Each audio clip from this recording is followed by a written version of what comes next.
Ok, ok, ok. Bon, bonjour à tous. Je sais que vous ne pouvez pas me répondre parce que vos micros sont coupés, c'est pas grave. Donc, nous allons faire un cours sur la 3D. Ok. Et donc, j'ai préparé un travail sur lequel on va s'exercer. Mais déjà, on entend parler beaucoup de 3D. C'est quoi concrètement la 3D? Je vais aller de façon simple pour que tout le monde comprenne. La 3D ou imagerie de synthèse, ce sont des images générées par ordinateur. C'est tout simple. Tout bête. Eh ben, la 3D n'est pas la seule image de synthèse qui existe. La 2D que vous faites sur Photoshop, Illustrator, After Effects, ce sont des images de synthèse. Sauf que, comme on a beaucoup plus utilisé le terme imagerie de synthèse avec la 3D, on a beaucoup plus tendance à penser que la 3D, c'est le seul endroit où on fait l'imagerie de synthèse. Même sur Photoshop, l'imagerie que vous faites est une imagerie de synthèse, tout simplement parce que tous les éléments que vous allez rajouter, à savoir les brushes, les effets et tout ça, sont des éléments synthétiques calculés par ordinateur. Maintenant, pourquoi j'ai fait ce crochet dans la 2D? Parce qu'il est essentiel de comprendre la 2D dans ses fondements pour comprendre la 3D. Pourquoi? Parce que la 3D va jouer avec certains éléments de la 2D, mais après va devenir beaucoup plus technique. Je vais par exemple prendre le noir et le blanc. En 3D chez nous, le noir et le blanc a une grande valeur et le niveau de gris est très utile. Pourquoi? Je vais vous illustrer rapidement ce que je dis. Voici un plan que je vais prendre. Oh, pardon. Voici un plan que je vais prendre. Je vais le mettre en clé, en edge, pas en clé, qu'on puisse bien voir ce qui se passe. Et comme ça, sur ce plan, je vais augmenter la subdivision à 200. Ne vous inquiétez pas, je vais essayer de vous expliquer ce que c'est la subdivision en termes très simples. Je vais venir dans mon sélecteur de matériaux et je vais appeler mon matériau standard. Alors, je vais venir là, je vais d'abord mettre comme, je vais mettre timeline comme moteur de rendu par défaut et je vais venir prendre le standard. OK. Maintenant, sur mon standard, je vais venir appliquer ici un gradient ramp, pas un simple gradient. Donc, je vais venir ici, je vais prendre un gradient ramp. C'est quoi le gradient ramp? Le gradient ramp, c'est un dégradé. Vous avez ça dans Photoshop, le dégradé. Alors, je vais venir ici et je vais faire ça, delete. Sauf que maintenant, je vais venir ici éditer ma couleur. Je vais venir ajouter ici et là, je vais mettre ça comme ça à 128. 128. OK. Et là, ça va. Ça me permet d'avoir un dégradé et je vais éditer les propriétés pour être sûr que je suis à 50. Voilà. Ici, j'ai un dégradé linéaire qui va du blanc vers le noir. Et ce dégradé, je vais l'appliquer ici pour bien voir ce qui se passe. OK. Voilà notre dégradé que nous avons. Maintenant, je vais venir ici et je vais chercher un modificateur qu'on appelle Displace. OK. Le modificateur Displace va donc faire ce qu'on appelle un displacement. Eh bien, le displacement, c'est quoi? Le displacement, c'est une fonction, je vais dire, c'est un modificateur. Ce qu'on appelle modificateur ici, ce sont des bouts de code. Dans Blender, vous allez appeler ça autrement. Dans CKD, vous allez appeler ça autrement. Dans Maya, ça sera autre chose. Mais tous font la même chose. Les modificateurs sont pareils partout. Du moins, ils sont faits sur la même base. Sont faits sur la même base. Et donc, eux, ils vont nous permettre de modifier la structure des objets.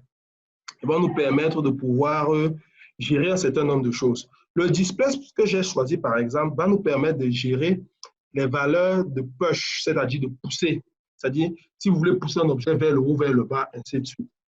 Je vais donc venir ici, je vais prendre ma map que je vais affilier directement ici. Voilà ma map que j'ai prise là. Et je vais venir ici. Ce qu'on se rend bien compte, c'est que quand j'augmente la valeur, quand j'augmente ma valeur comme ça, on se rend bien compte que la partie blanche monte et la partie noire reste en bas. Je peux venir ici, m'assurer bel et bien que c'est du noir. Si je veux être dans l'extrême, je peux faire ça.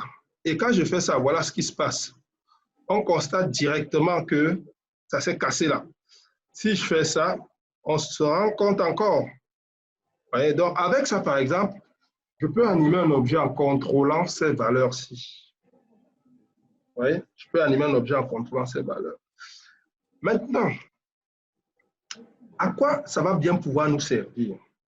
Le displacement va nous servir, je veux dire, le noir et le blanc va nous servir dans plusieurs options. Par exemple, l'opacité pour faire les masques d'alpha, pour faire du displacement comme vous voyez, pour générer un certain nombre de textures. Et aussi pour pouvoir jouer avec un certain nombre d'effets visuels. Je vais prendre un cas simple, je vais venir encore ici avec le Dante. Et je vais prendre mon Dante, je vais appliquer directement là. Et ce qu'on va constater, c'est que ça donne une sorte de nuage. Vous voyez, quelque chose qui est, on va dire, incompréhensible. Ma foi, si je prends le noise plutôt, il est où le noise? Voilà.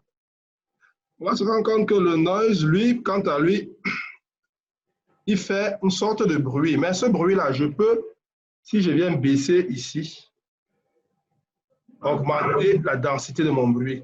Ce qui va donc me permettre de pouvoir venir jouer, par exemple, ici. Je peux, par exemple, modéliser un sol sableux de la plage avec ça, facilement. Je vais simplement appliquer la texture et au rendu, ça sera nickel. Donc, les valeurs de noir et blanc sont très importantes en 3D. Et donc, maintenant que nous savons que les valeurs de noir et blanc sont très importantes en 3D, on va aller directement sur ce qui nous concerne, à savoir la modélisation. La 3D, pour faire un objet, on a besoin de formes géométriques. Et ces formes géométriques sont composées de faces, de droites et de points. Pour faire simple, je ne vais pas aller plus loin. Voici, par exemple, mon objet ici que je vais mettre en clé et je vais faire disparaître ma grille. On a un objet là, tout beau. Dans 3ds Max, contrairement à d'autres logiciels, 3ds Max travaille avec des triangles. Ça, c'est la première chose que je dois vous dire avant qu'on aborde la modélisation concrètement. Chaque logiciel aborde la modélisation à sa façon. Maya ne peut pas aborder la modélisation de la même façon que 3ds Max. Pourquoi? Maya n'est pas construit pour gérer les triangles. Je vais ouvrir un peu Maya pour vous démontrer ce que je dis. Parce que je travaille avec Maya, je travaille avec 3ds Max, je travaille aussi avec d'autres logiciels de CAD, comme Fusion. Je travaille aussi avec un logiciel comme Alias. Alias qui est un logiciel d'ingénierie automobile qui permet de modéliser les véhicules beaucoup plus aisément que si vous avez, comment dire, si vous avez un logiciel conventionnel. Et donc, ce que je vais faire, c'est d'essayer de partager cet écran-ci. OK, je vais partager cet écran-ci pour que vous puissiez voir ce que je fais. Nous voici dans Maya. D'accord? Dans Maya, je vais venir ici, je vais créer un cube. Voilà mon cube que je crée dans Maya. D'accord? Maya, lui, pour qu'il comprenne la subdivision, que voici, il faut faire ce qu'on appelle des swift loops chez nous sur 3ds Max, c'est-à-dire des serrages. D'accord? Ces serrages vont permettre de pouvoir subdiviser l'objet de façon adéquate. Si je fais maintenant ça, on se rend compte que voilà ce que nous obtenons. Nous obtenons comme ça un joli petit serrage. D'accord? Si je reviens sur 3ds Max, voilà. et que je fais la même boîte. Mais maintenant que j'ai fait la même boîte, moi, je vais utiliser la méthode de 3ds Max pour subdiviser, qui est le chanfrein. Si j'utilise le chanfrein, à la base, 3ds Max fait du triangle, comme je vous ai dit. Voilà pourquoi il y a l'option triangulaire. Dans Maya, vous n'allez jamais trouver l'option triangulaire. Dans les débuts de 3ds Max, il n'y avait que l'option triangulaire. Je fais exprès de vous montrer ça pour que vous voyez bien la différence. Si je viens ici et mettre Turbo Smooth, vous voyez que 3ds Max a subdivisé l'objet, mais il ne l'a pas subdivisé comme Maya l'aurait fait. C'est-à-dire ici, on a, vous voyez, on a de légères déformations. Par contre, si je reviens dans Maya,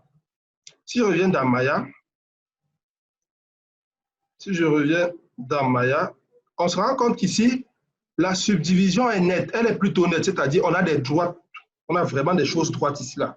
D'accord? Donc, pourquoi la différence, une telle différence entre 3ds Max et Maya? Eh bien, ce qu'il faut comprendre, c'est qu'à la base, Maya est un logiciel qui a été conçu pour l'animation, c'est-à-dire le film d'animation, effets spéciaux et tout et tout. D'accord? Et donc, son algorithme de travail supporte des quads, c'est-à-dire des faces, des polygones à 4 faces. Tandis que 3ds Max, et j'allais oublier de le dire, il supporte des quads et il a été développé par Alias. Alias qui est une maison de développement de logiciels, puis a été racheté par Autodesk, parce que beaucoup de gens ne le savent pas, mais Maya n'est pas un logiciel d'Autodesk. Maya est un logiciel qui a été racheté par Autodesk.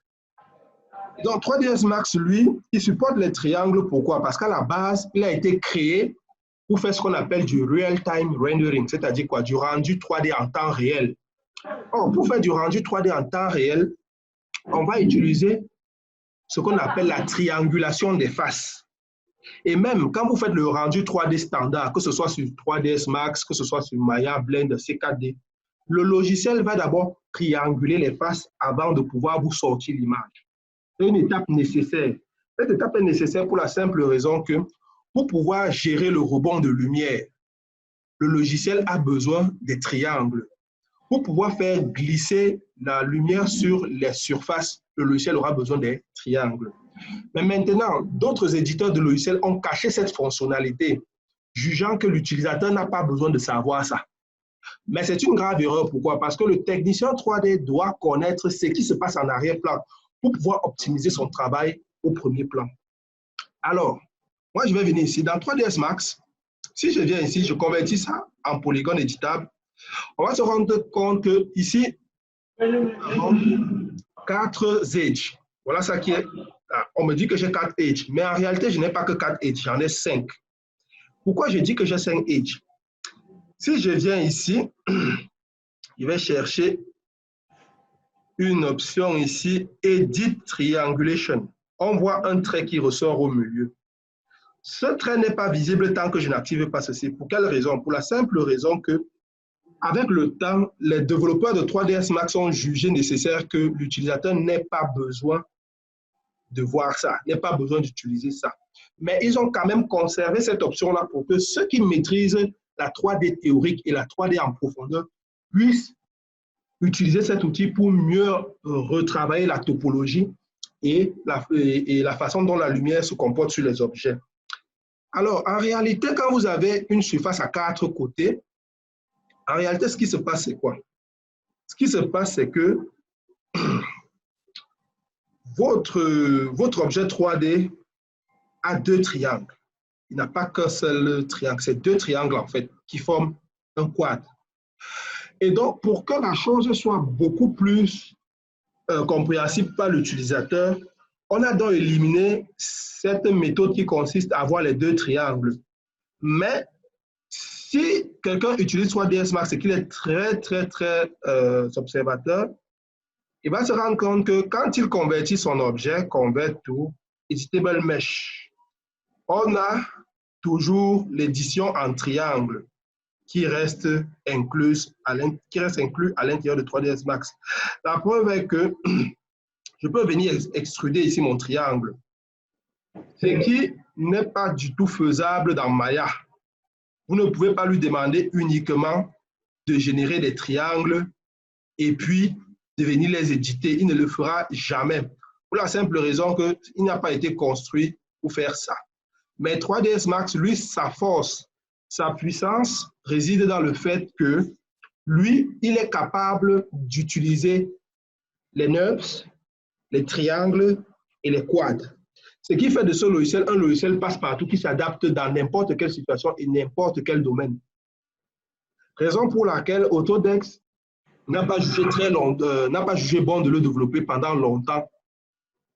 Ce qui fait que beaucoup de gens ont tendance à croire que 3ds Max est dépassé. Pourtant, il reste très utile. Maintenant, nous allons entrer dans le vif du sujet.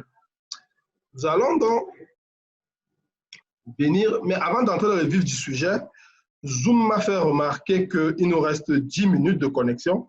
Donc, ce que je vais faire, n'est-ce pas, c'est commencer la modélisation avec le reste des 8 minutes qui nous restent. Et puis, je vais relancer. Fouda. Oui, je t'écoute. Non, non.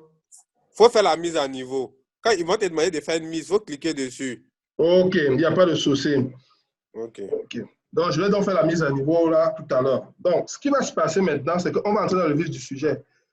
Et ce que nous allons faire, c'est quoi? Nous allons essayer, n'est-ce pas, de modéliser ceci. On va essayer de modéliser ça. J'ai essayé de chercher quelque chose de vraiment aisé pour que tout le monde puisse comprendre la méthode de travail et aussi qu'on puisse comprendre la façon dont l'objet est constitué. Parce que la base de travail qui sera incluse ici, vous pourrez la répéter sur n'importe quel type d'objet. Parce que la base de travail, la méthode de travail que j'ai utilisée ici est la méthode de travail standard international. C'est-à-dire, vous allez arriver dans le monde du jeu vidéo, c'est la méthode qu'on utilise. Vous allez arriver dans le monde du cinéma, c'est la méthode qu'on va utiliser. Dans le monde de l'ingénierie, c'est la même méthode qu'on utilise. Alors, comme on a déjà cet objet, ça va nous faciliter la tâche. On va pouvoir faire une observation directe de l'objet sans pour autant basculer sur des images. D'accord? Alors, oh là là, désolé, je fais que faire des sélections dans mon mettant. OK. Voici notre objet. Quand on observe cet objet, en principe, cet objet est composé de plusieurs objets. Je vais venir comme ça, par exemple, prendre ça et lui affecter une couleur pour qu'on puisse bien voir de quoi je parle.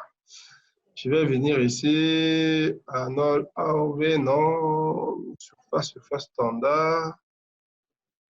Oh là là là. OK, voilà. Je vais venir là et j'assigne ça. Maintenant, je vais changer juste la couleur. Voilà, on a déjà la première partie de notre objet. Je viens là, j'assigne, je change la couleur. Bon, j'ai plutôt changé celle du bas, c'est pas grave. Donc, on a deux parties. En principe, cette partie-ci est détachée du reste. Donc, je vais venir ici et je vais faire une sélection Grow, de type Growing. OK. Voilà. Et donc, je vais venir ici, Ring, Connect. Et là, je vais faire un shrink. OK. Maintenant, je viens ici, là, j'assigne. Et en assignant, je change la couleur. Je vais vous expliquer tout à l'heure pourquoi je passe mon temps à changer les couleurs. Maintenant, ceci étant la même chose, je peux assigner la même couleur. J'assigne, mais je vais venir là pour, bien sûr, changer les couleurs. Et puis, je vais venir prendre ceci. Je vais assigner des couleurs. Et comme à l'accoutumée, oh non, désolé, je vais plutôt prendre ça, je vais assigner la couleur à ça et OK, comme ça, je vais mettre du blanc. Voilà. Et maintenant, mes boulons, mes chers amis les boulons, je vais vous assigner une couleur qui est celle du noir. OK. Voilà.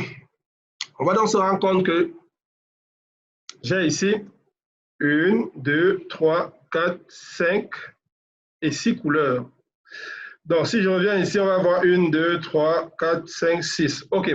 Pourquoi j'ai mis ces différentes couleurs? J'ai mis ces différentes couleurs pour que cela puisse me guider sur la structuration de mon objet, c'est-à-dire qu'est-ce qui compose mon objet.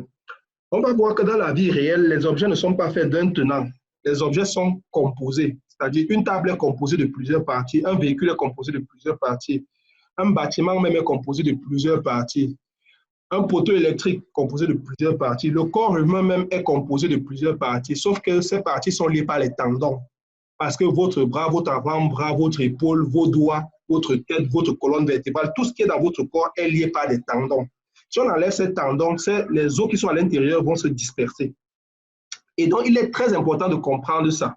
Pourquoi? Parce que pour concevoir un objet en 3D, il faut d'abord comprendre sa structuration. Si vous ne comprenez pas la structuration et que vous vous lancez directement à cœur perdu dans la modélisation, tout ce que vous allez faire, c'est perdre votre temps parce que vous allez arriver à un stade où vous aurez modélisé un objet, c'est vrai, ça sera visuellement joli, mais peut-être que ça ne sera pas exploitable. Tout comme ça peut être exploitable, tout dépend maintenant du technicien et de sa capacité à pouvoir travailler. Dans mon cas d'espèce, donc, on a dit que j'avais 6 parties de mon objet. Et donc, il va donc falloir que je reproduise ces 6 parties. Déjà, je vais commencer par la partie de base. Donc, je vais venir ici et je vais isoler ce que je n'ai pas sélectionné. Je vais isoler. Maintenant que j'ai isolé ceci, l'objectif ici sera de comprendre comment structurer cette partie. Et on va se rendre compte d'une chose, c'est quoi? C'est que déjà, on a un cylindre, parce que tout objet en 3D est composé de formes géométriques. Il n'y a aucun objet en 3D qui n'est pas une forme géométrique. Tous les objets se trouvent dans une forme géométrique. Dans le cas d'espèce, notre objet, c'est purement du cylindre. Et donc, comme on sait que c'est du cylindre, ce qu'on va simplement faire, ça sera de trouver le meilleur moyen ou la meilleure méthode pour, n'est-ce pas, reproduire cet objet sans pour autant avoir des soucis. Mais déjà, le constat qu'on doit faire, c'est quoi? C'est que sur notre objet ici,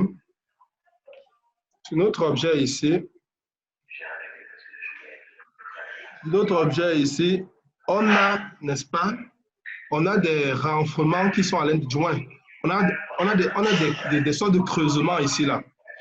Et ces creux qu'on a ici... Excuse-moi, Fouda, il y a quelqu'un qui a son micro, il faut qu'il le désactive, ça nous empêche d'entendre ce que tu dis. Ok. Donc, le Digital Film Entertainment. Digital Film. Digital Film. Ah, ok. Tu connais pas. Baoulé là, faut couper. Je peux continuer? Oui, continue. Ok. Bon, maintenant, je vais remarquer qu'en réalité, j'ai 8 creux. 1 creux, 2 creux, 3 creux, 4 creux, 5 creux, 6 creux, 7 creux, 8 creux. Ok. Moi, je me suis basé sur cette image. Je vais vous montrer l'image sur laquelle je me suis basé. D'accord? Et donc, où est-elle cette image?